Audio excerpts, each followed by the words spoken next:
penso, voltar essa casa que a gente tem um carinho todo especial. Ações, de barriga, que sempre acolheram nós com extrema cara. É uma alegria muito grande a vir a esta. Eu preparei tudo, um capítulo do livro Fonte Viva, que tem exatamente esse título: Erguer e Ajudar. E ele fala sobre uma pequena passagem do Evangelho, que está em Atos, capítulo 9, versículo 41. Diz assim: E ele, dando-lhe a mão, a levantou. Esse trecho é um trecho da passagem, é um trecho de Atos, que vai falar sobre uma passagem evangélica em que Pedro era um dos figurantes. Pedro estava em Lida e estava lá fazendo as suas atividades. Nessa cidade, ele curou uma pessoa denominada Enéas, que tinha 8 anos, estava com problema de locomoção, estava sem andar, já fazia 8 anos. Então, Pedro estava em Lida. Quando ele recebeu 2 pessoas, 2 homens que vieram de Jope solicitar a presença de Pedro em Jope. Esses 2 emissários, eles vieram, eles tinham conhecimento que Pedro estava em Lida, por isso que eles foram a Lida, tentar falar com Pedro. E Pedro, sabendo do que se tratava, assim que soube, do que se tratava, uma trabalhadora de Lida, uma trabalhadora de Jope, ela muito querida, tinha falecido. E eles vieram até Pedro para ver o que Pedro poderia fazer.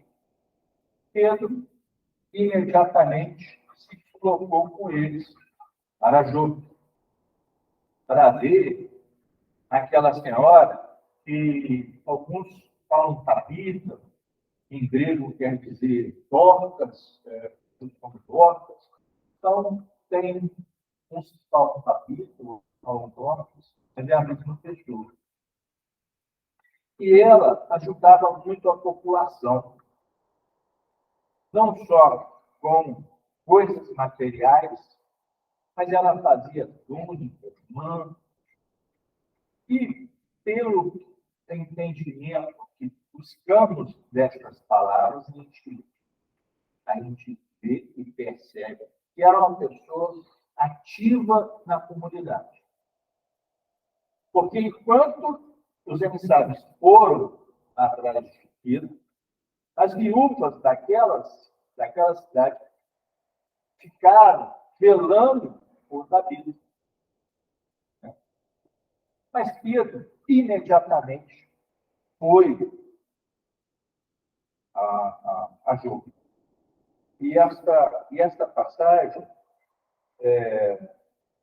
assim que Pedro chegou no local, ele pediu que as viúvas que estavam velando o corpo, ele pediu licença e solicitou que ela saísse. Pedro fez uma oração pedindo ajuda para aquela irmã. Chegou chegou ao próximo dela e disse exatamente isso. Eu e as mãos que pediu que ela se levantasse. E ela então, é uma passagem muito interessante e nós vamos ler trechinhos dessa passagem e vamos fazer alguns comentários. E Emmanuel começa muito significativa a lição dos apóstolos, dos Atos, quando Pedro restaura a irmã Dorcas para a vida.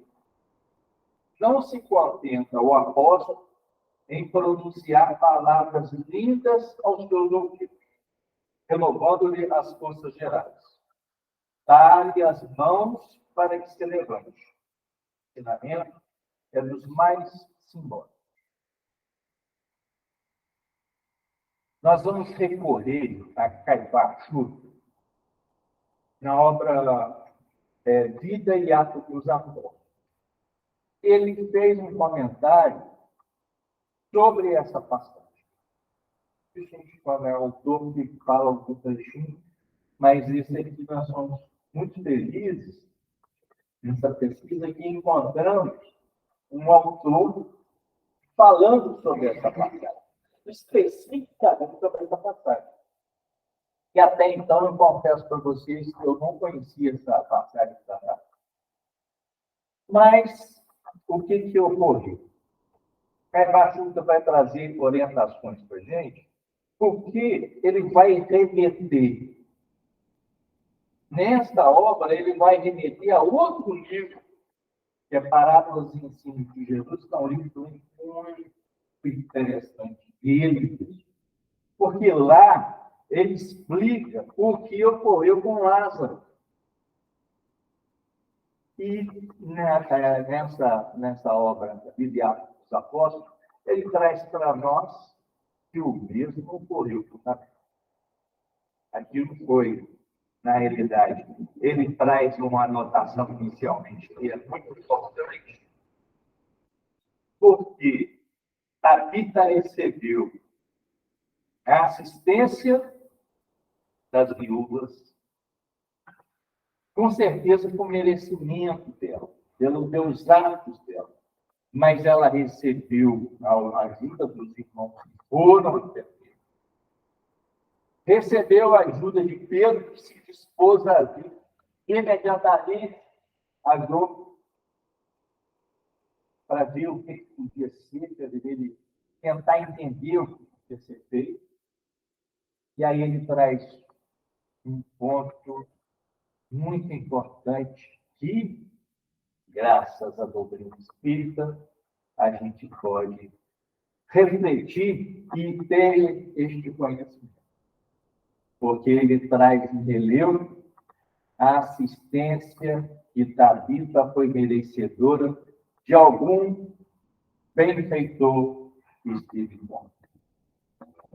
Porque algum amigo, algum espírito agiu através dele naquelas. Na oração que Pedro fez, muito sentida, ele recebeu a assistência. E foi ressuscitar a vida, porque antes desse termo que é ressuscitado, né? E nós bem sabemos que o próprio Caipá vai nos remeter a essas questões, mas daqui a pouco nós vamos falar sobre o livro dos Espíritos, fala a respeito dessas situações específicas. O que Caipá trouxe? Foi um fenômeno, um caso psíquico, um fenômeno cataléptico. Então, ela estava com aparência de morrer, mas era aparente. Tinha a falta de movimento, tinha a perda da sensibilidade, mas o espírito ainda estava.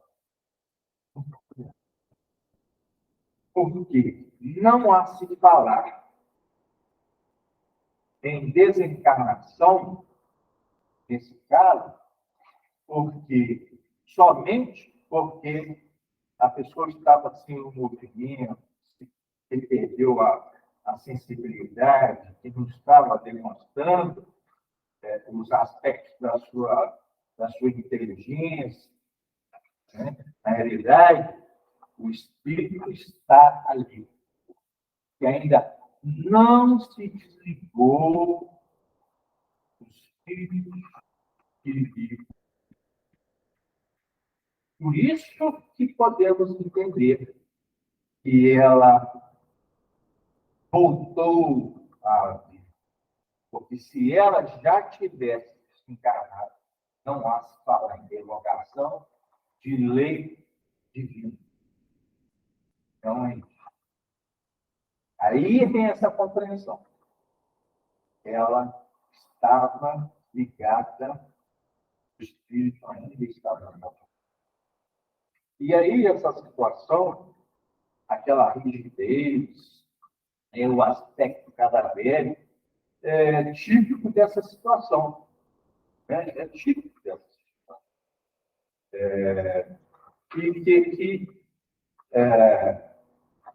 O Caimar ainda faz um comentário para a gente que antigamente se enterrava as pessoas muito rápido. Ele comenta o caso de Ananias e sua esposa Safira, que foram enterrados com menos de 3 anos. Hoje em dia, assim, eles falam muito, então, há testes específicos que se conseguem fazer esse tipo de verificação. Mas, naquela ocasião, não. Por isso, os espíritos, só Kardec traz essas orientações. Gente, sobre a letargia, a catalepsia, essas formas aparentes, e ele traz para a gente que o corpo não está morto. Na letargia, o corpo não está morto. Há funções que continuam a se realizar. Né?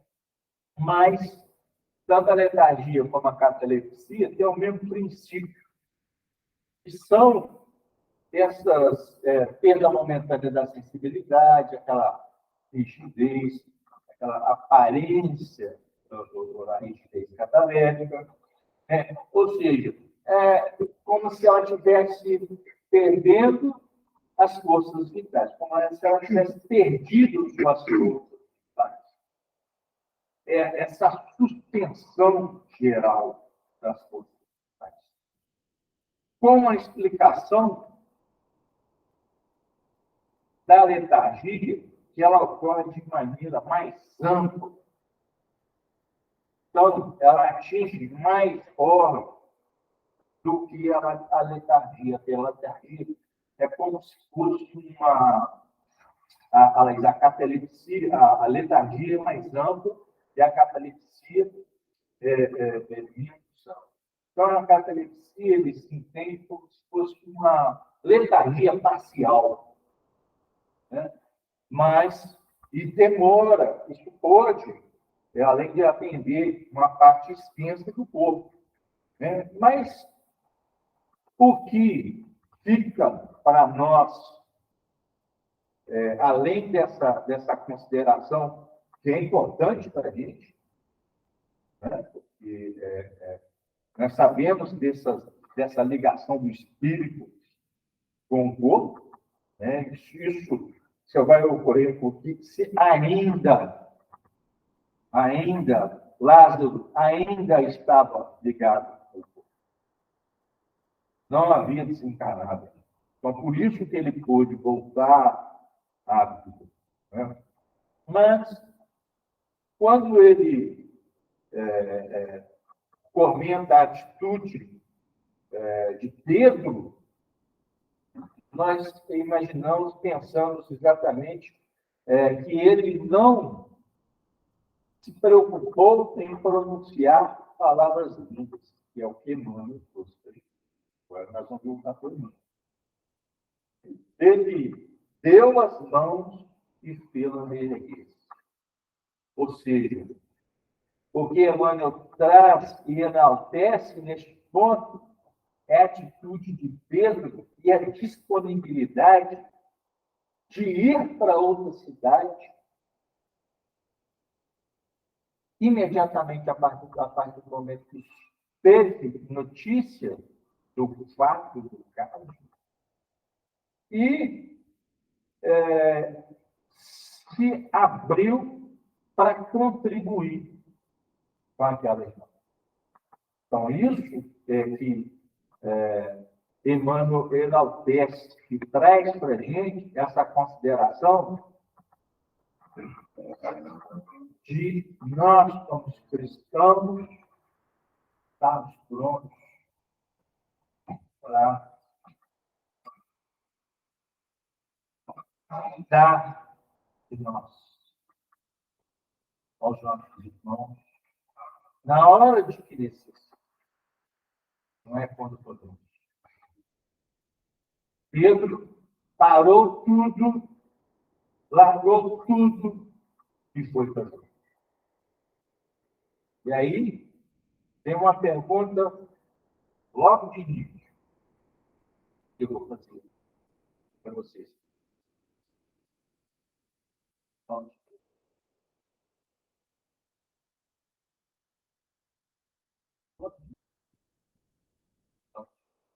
Vamos para Deus. Observamos muitos companheiros já se reergueram para o conhecimento, ergueram-se para o conhecimento, para a alegria e para a virtude, banhados sob a divina claridade do Mestre, e que podem levantar milhares de criaturas para a esfera superior.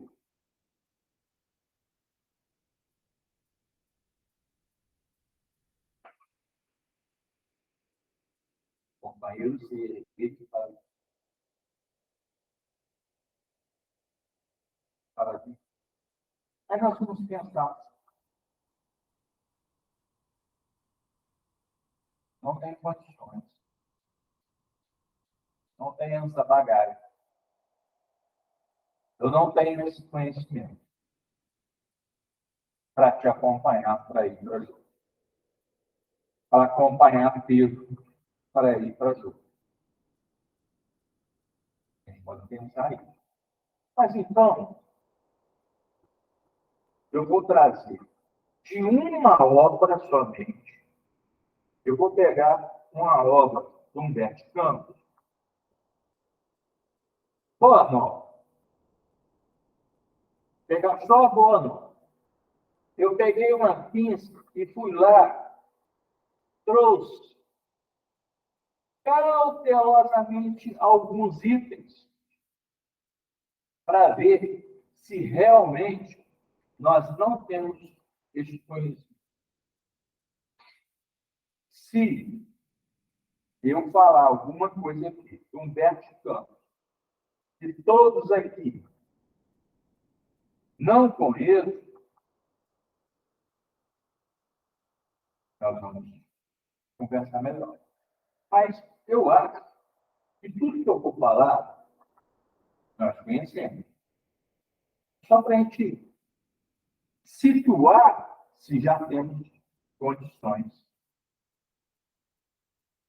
de, inspirados sobre essa benesse, se nós temos condições de inserirmos aqui, de nos sentirmos banhados pela divina claridade do Mestre. Humberto Campos, todos sabemos aqui, este ambiente, que nós não vamos morrer. Não é verdade? Nós somos uma frase.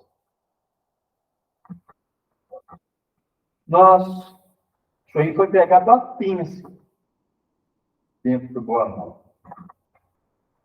A edificação do reino do Pai vai ser construído no espírito das criaturas. Nós não podemos olvidar que o bom combate, ou seja, encarar qualquer posição difícil,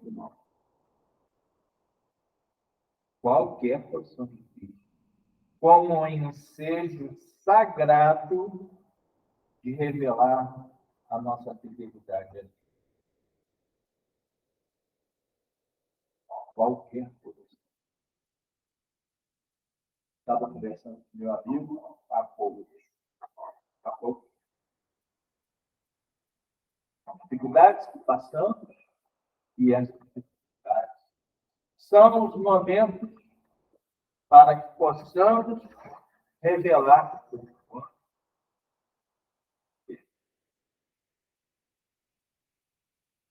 É estranho isso que eu falei. Vamos continuar.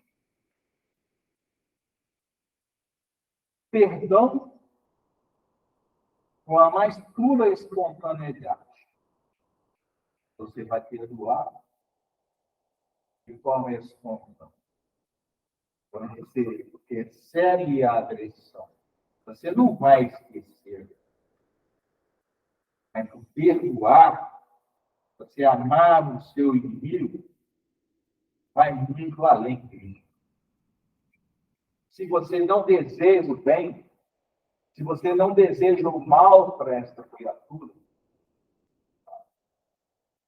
e essas organizações,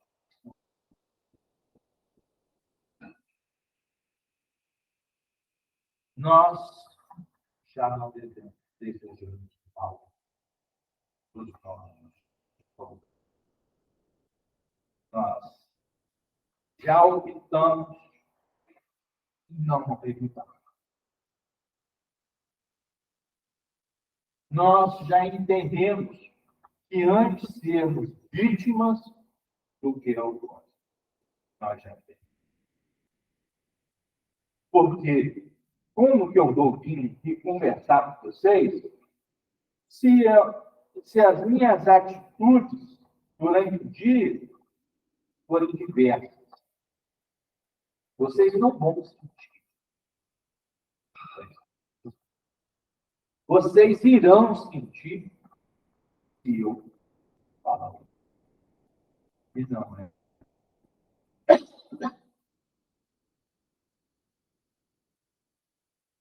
A gente sente.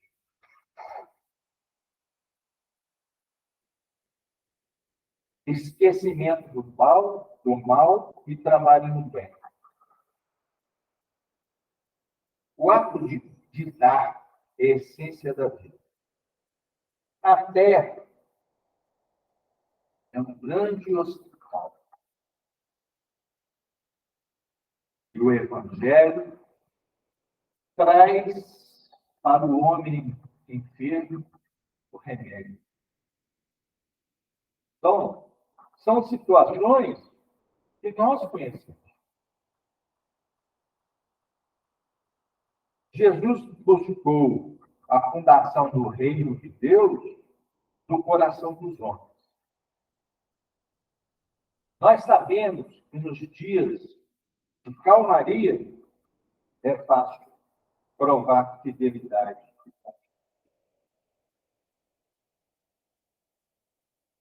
Ninguém pode dar a outro aquilo que não possui.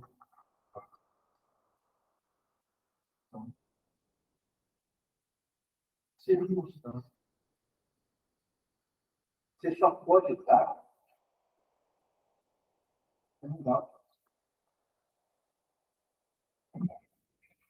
Nada se fará sem a boa vontade e pleno esquecimento dos males.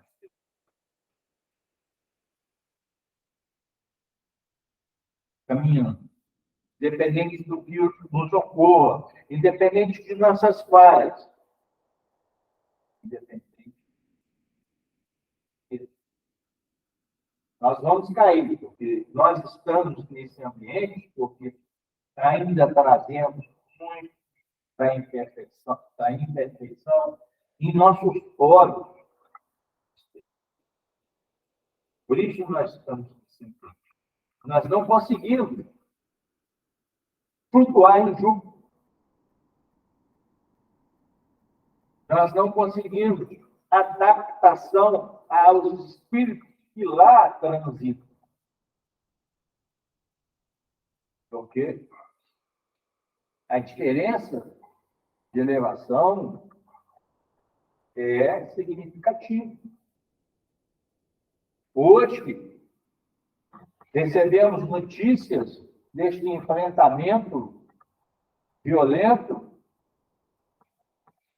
do outro lado do mundo e tomamos partido desse ou daquele lado. Fico a todo instante conversando com a esposa e ela pergunta: o que Jesus faz?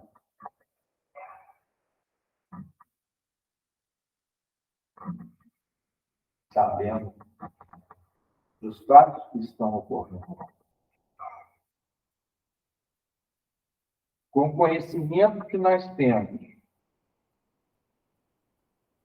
que devemos zelar por nós, amar o nosso próximo, sem olvidarmos que Deus cuida de todos, claro que nós nos postergaremos. De quem está se defendendo com a agressão, e aí comete outra agressão. E claro,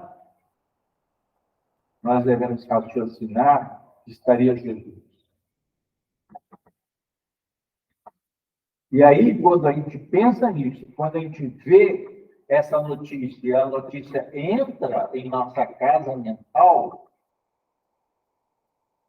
e a gente fica constrangido de ver algumas atitudes muito infelizes, muito carregadas de muita violência, aquilo constrange a ponto de ainda pensarmos que os irmãos têm direito a se defenderem, tirando a vida. E aí, neste ponto, nós vemos que nós não temos condições de viver em porque ainda pensamos. Mas precisamos nascer de novo para conhecer o reino dos céus. Luiz, só tem informação que eu conheço. Humberto Campos trouxe para a gente. Então, nós temos condições de seguir junto com Pedro para Jope.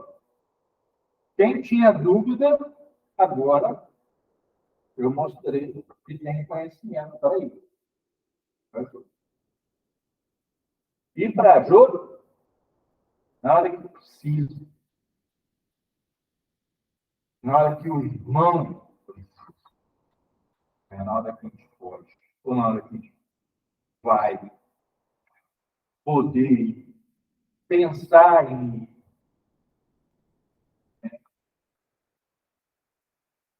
para isso, continue falando. Porém, não bastará a predicação pura e simples. O sermão é realmente um apelo sublime, do qual não prescindiu o próprio Cristo. Mas não podemos esquecer que o celeste amigo se doutrinou no monte, e igualmente no monte multiplicou os pães para o povo estabelecendo. Ele trouxe a palavra, mas ele trouxe sonho, esperança, fé e amor. mostrou e se colocou ao lado daqueles excluídos, para que eles não perdessem. Aí nós vamos aproveitar uma passagem da obra Lázaro Redivivo, que o irmão X, é o texto inverso. Se der, vai ter o terceiro também. O capítulo 26, na edificação.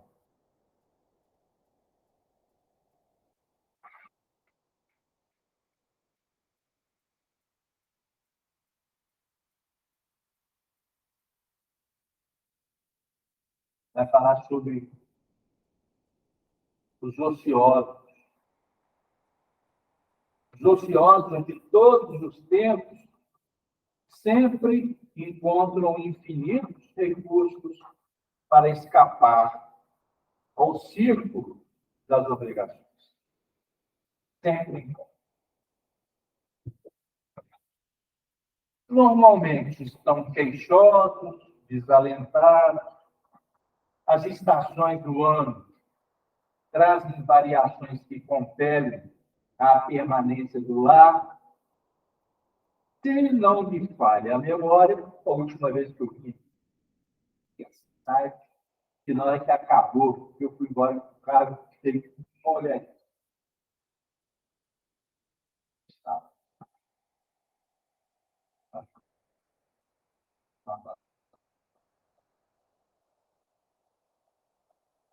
Mas esses irmãos estão rodeados de obstáculos e não realizam coisa alguma.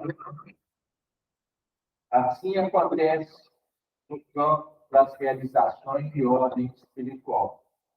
Incontável o número de pessoas que chegam às fontes espiritistas desejosas de iluminação e querem as bênçãos, desejam aquisições mediúnicas, pretendem participar do círculo de auxílio, entretanto, em todos os cometimentos de progresso legítimo, o problema da construção não se resume à palavra.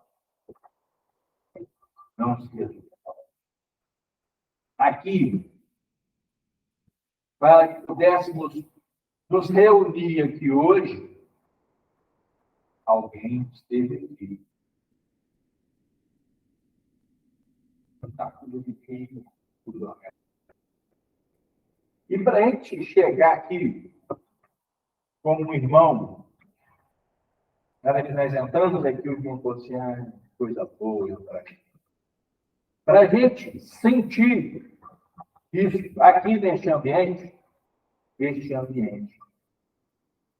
sofreu uma asepsia espiritual e nós estamos nos sentindo bem aqui por conta das barreiras de proteção que se encontram ao nosso redor.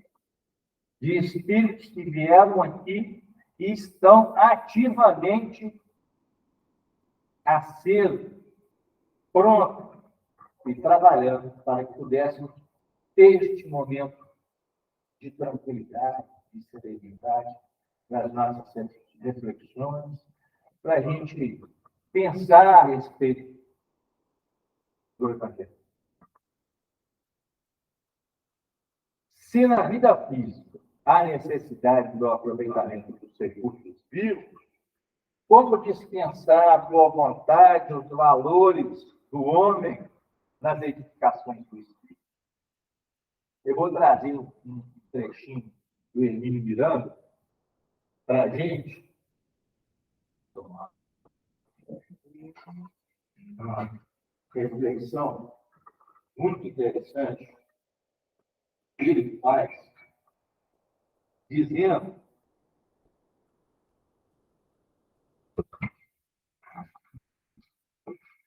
na obra Cristianismo, uma mensagem esquecida, que a salvação não é um ato de graça ou de crença, ou de filiação específica e prática religiosa.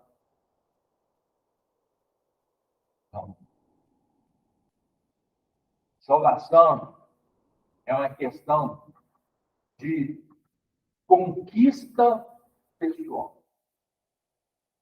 É uma questão de prosseguimento. E ele ainda explica. Não que as religiões não mereçam o valor que elas têm. Não é isso. Não é isso. Nós não queremos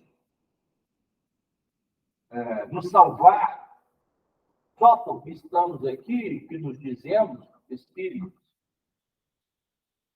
Não.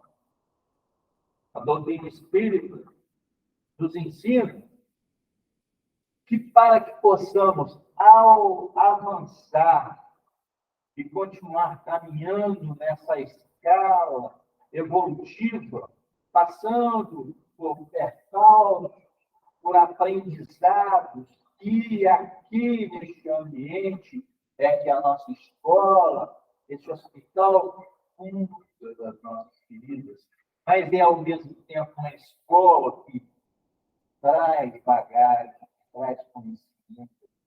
E é assim que iremos avançar. Avançaremos se praticarmos o conhecimento que nós recebemos como bênção.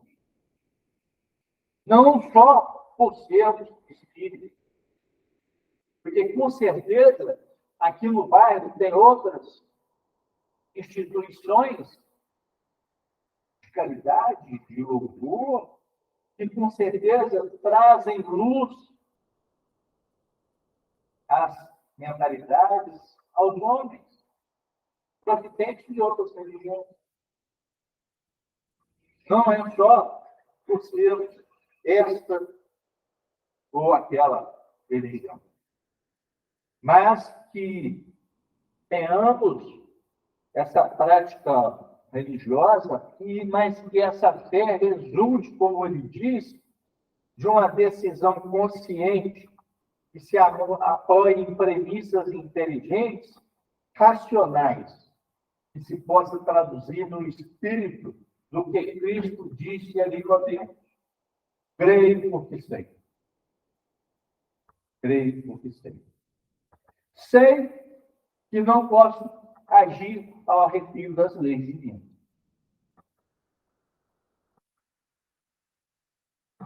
Não conseguirei nada assim.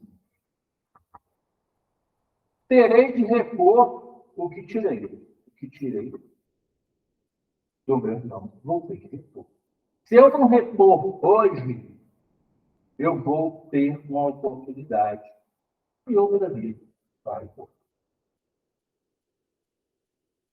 Não adianta acumular. Não levaremos nada de matéria daqui. Levaremos o que aprendemos para o nosso espírito. Terei de reparar o que eu danifiquei, de corrigir o que fiz de errado.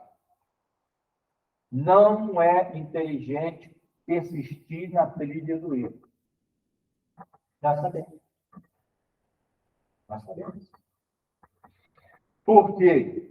Porque o caminho que Jesus chamou de reino do céu é a estrada do procedimento reto. O que é correto? Você acha? É assim. Se você não quiser agir assim, você tem a liberdade também. Nós somos livres. Nós somos livres. Mas, aí precisamos ter isso em mente, porque isso vai influir significativamente em nossa vida. Porque a partir do momento que você se permite, há uma exceção aqui. Cadê aquela firmeza, aquela altivez? Você saber que você está pisando num lugar adequado. Você está seguindo na lavoura, precisa trabalhar, precisa pegar a enxada para você trabalhar o seu próprio espírito, porque é muito difícil você escolher. E você vem adotando de longas datas. Então fica normal, fica tudo normal. E aí você precisa trabalhar, porque esta erva não serve para a minha horta, para o meu jardim.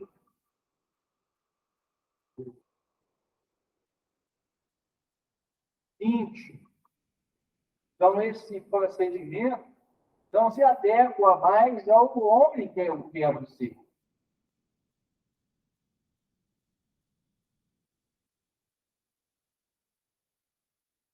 Voltemos para o Emmanuel.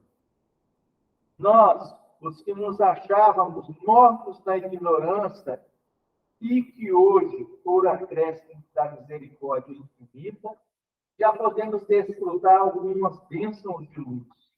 Precisamos estender esse socorro aos demais.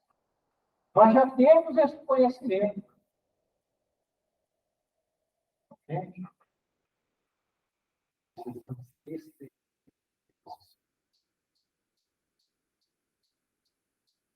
Não nos desincumpriremos, porém, da tarefa salvacionista, simplesmente pronunciando alguns discursos admiráveis. É imprescindível usar nossas mãos na obra do bem. É imprescindível usar nossas mãos.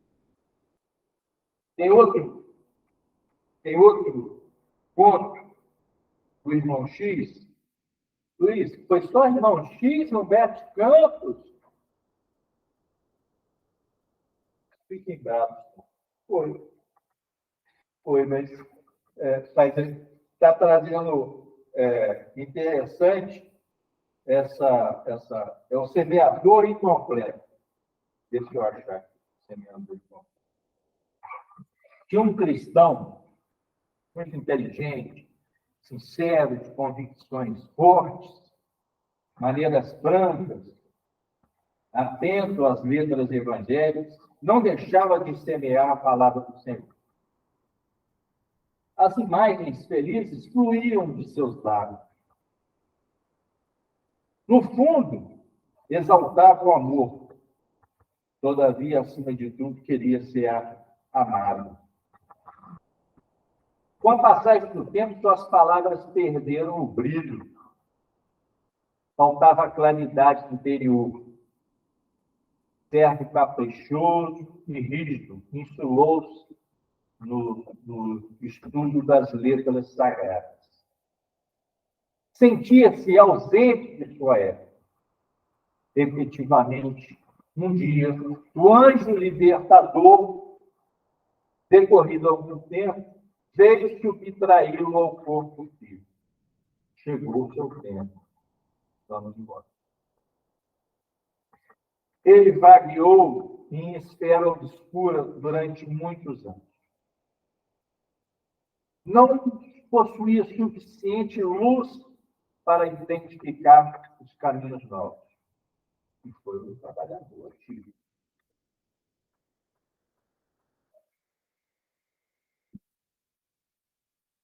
Mas tendo conhecimento, sabendo de providências que seriam úteis para adotar na sua vida, fez uma prece sentida. Jesus veio e atendeu. Que missão desempenhaste entre os homens? Minha tarefa foi semelhante daquele semeador de tua parábola. Gastei várias dezenas de anos espalhando tuas lições na terra. Mas essas sementes que espargi sempre caíram em terra sáfara. Quando não eram eliminadas pelas pedras do orgulho, apareciam monstros da vaidade. Nunca fugi ao esforço de oferecer seus ensinamentos com mudança. Atirei aos quatro cantos do mundo.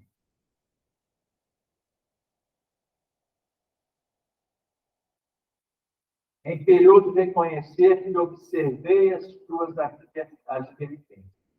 Fui sincero contigo e fiel a mim mesmo. Jesus testemunho. Se atirares tantas sementes a esmo, que fazias no solo? Acredita que o Supremo Criador conferiu eternidade ao pântano e ao espírito? Quer dizer do lavrador que planta desordenadamente? A preparação do solo exige cooperação direta do ser disposto a contribuir no seu próprio suor. Que fizeste em favor dos corações que converteste em terra de tuas sementes? Mas na sua parábola não se refere aos nossos deveres para com o solo. Jesus tornou ao irmão dizendo: estará o mestre obrigado a resolver os problemas?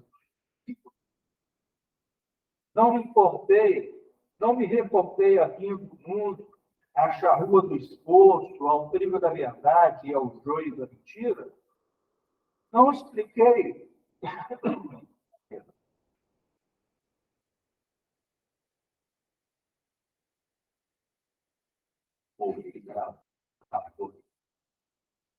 Não expliquei que o maior no reino dos céus será sempre aquele que se transformou servo de todos?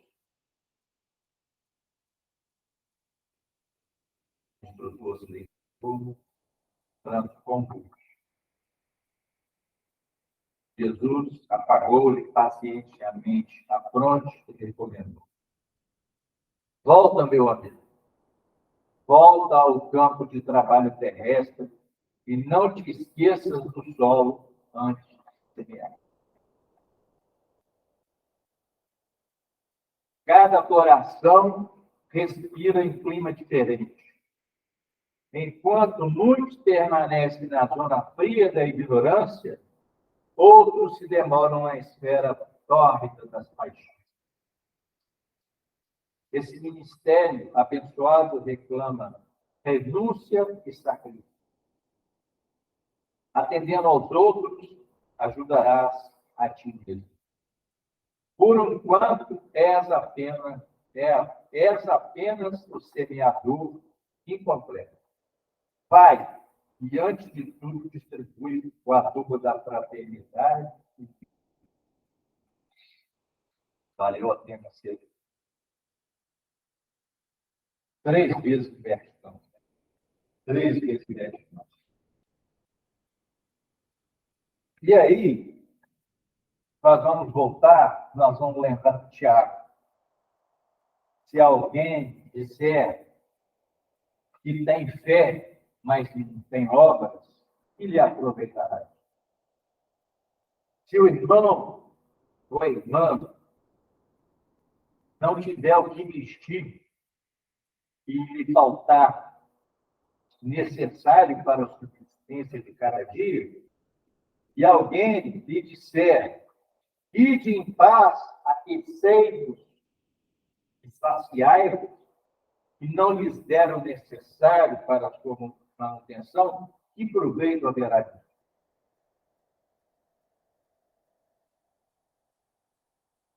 Às vezes estamos na rua, hoje inventaram dinheiro que não é mais papel, pegamos ônibus, e o ônibus não tem mais dinheiro, tem cartão, e às vezes a pessoa pega dinheiro no seu carro, não tem, mas às vezes você tem um cartão. Então você está com cartão. Salva o irmão. Porque você vai dizer para ele, porque quando é falta de alimento, você sente. Se ele, porque às vezes você está em casa, é mais fácil estudar alguma coisa na cultura, levar algum curso, não é uma coisa. Paulo se entendeu, vai ouvir. Não pode fazer uma oração e desejar que alguém acolha aquele irmão. Porque hoje está é tanta gente na rua, que a gente passa até em acreditar, mas a gente acredita que a pessoa está passando dificuldade. É que aquela, pensar naquela dificuldade hoje, já tem um pouquinho da manhã, compreender. Mas a gente nunca sabe, a gente fica com o pé atrás, e as criaturas que nossos irmãos que se enveredavam um bocadinho de infelicidade, que utilizam esses deuses para utilização diferente da alimentação, esse é outro.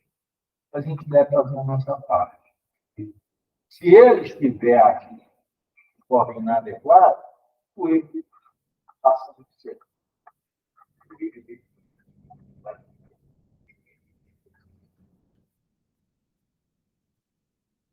Esforço nos braços significa atividade pessoal.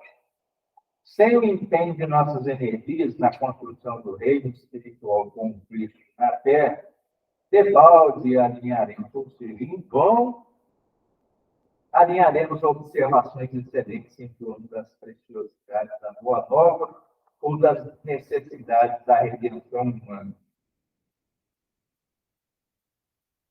André Luiz nos traz na obra dos domínios da mediunidade parecido com o que nós já falamos. Aqui, ele fala que cada um de nós somente pode dar conforme o que tem. É indiscutível que cada um recebe de acordo com aquilo que dá. E aí eu vou fazer uma pequena inclusão, mesmo sabendo que estamos sem estado moral, a gente precisa lembrar que aqui neste ambiente, para ter alguma coisa, nós precisamos, não ganhamos, precisamos trabalhar para adquirir. Precisamos juntar para poder comprar. É assim? Matemática. O aspecto financeiro não é assim. A gente guarda para ter. Né? Guardamos para ter. Juntamos para poder comprar. E vamos comprando, depois necessitamos, assim que funciona. Mas a matemática do mundo espiritual não é assim. É totalmente diferente. E por isso que eu estou trazendo aqui, e eu acho que isso aqui é um ponto importante. Um aspecto espiritual. Quanto mais você dá, mais você.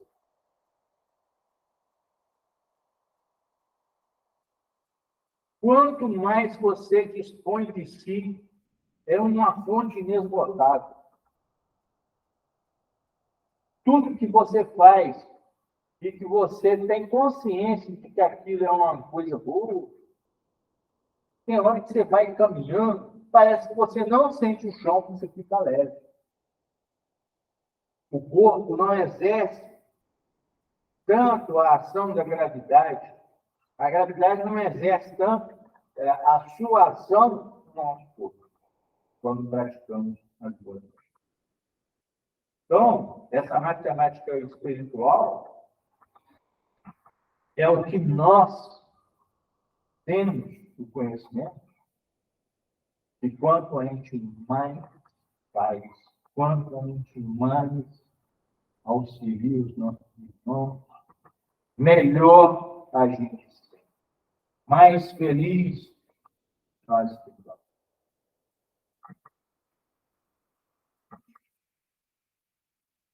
É certo, André Luiz. Ainda não estamos à vitória suprema sobre nós mesmos. Não. Não. Há pontos ainda neutral, aquele ponto delicado. Que a gente vai lidando com ele. Nunca tem. Cabe conosco também, que não conseguimos avançar nesses determinados pontos. Mas dia virá. Né? Dia virá. E conseguiremos ter forças para avançar e superarmos essas nossas dificuldades.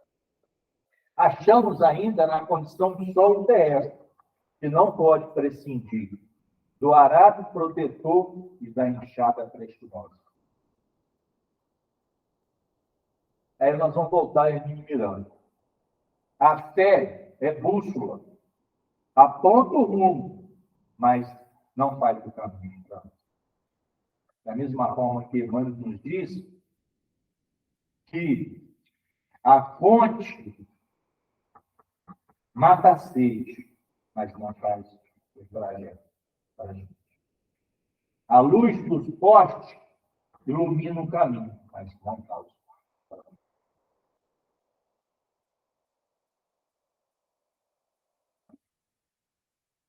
Como diz Paulo, ser apenas um sino que tange, se não colocá-la em ação na dinâmica da caridade, na conceituação de Jesus, que é amor ao próximo como a si mesmo, e o corolário do amor supremo a Deus sobre tudo. E aí nós vamos findar. Voltando ao irmão, encontrando o nosso irmão caído na estrada, façamos o possível por despertá-lo com os recursos do verbo transformador. Mas não olvidemos que para trazê-lo de novo à vida construtiva será indispensável, segundo a inesquecível lição de Pedro, estender fraternalmente.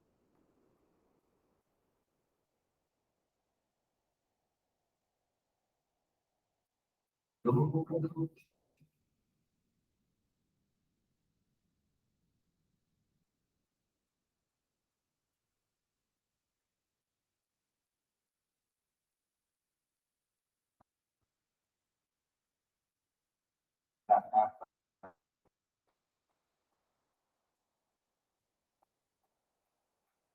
Graças a agora. E agora? Não, gente. Eu não vi resposta. Eu vou levantar a bandeira, gente. Quem quiser vai junto. Por hora devagar, mas. E temos. Novamente.